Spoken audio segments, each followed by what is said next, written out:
Қайырлы күн баршаңызға, менің каналыма қош келдіңіздер. Бүгін сіздермен өте дәмді 10 минут уақытыңызды алатын рамен дайындаймыз. Күшті болып шығады. Видеоны соңына дейін көрмес бұрын менің арнама тіркеліп, осы видеоға лайк басуды ұмытпаңыздар. Ең алдымен сковородкаға кішкене май құямыз, қызған соң пияз саламыз.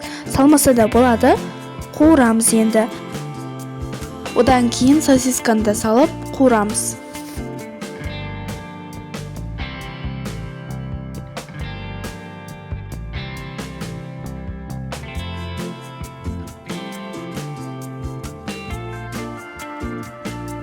Қызанақты дәміне қарай дәмдеуіштерінің тұзын саламыз.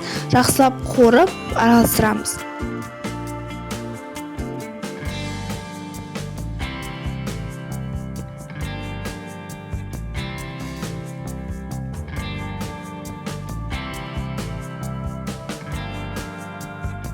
Дәл осындай метонның кеспесін пайдаландым. Күшті қыздар. Жұп-жұқа әдемі екен. Барлық дүкенде сатылады. Кеспені орналастырып, үстіне су құйып, 5 минут қайнатсаңыз, дайын болып піседі.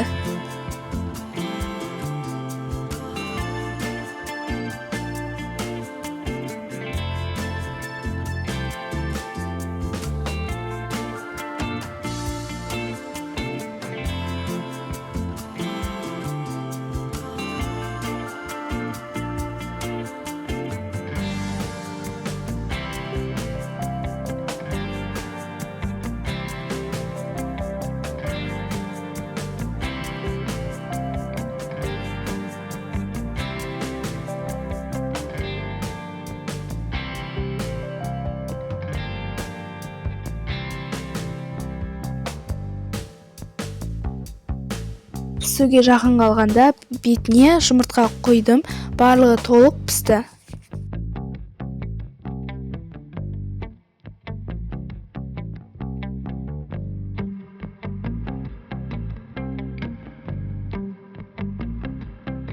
Барлығы толық пісті. Рецепт ұнаса, арнама тіркеліп, лайк басып, комментарий қалдыруды ұмытпаңыздар. Қазақша каналдың дамуына үлес қосыңыздар. Келесі кездескенше аман сау болыңыздар.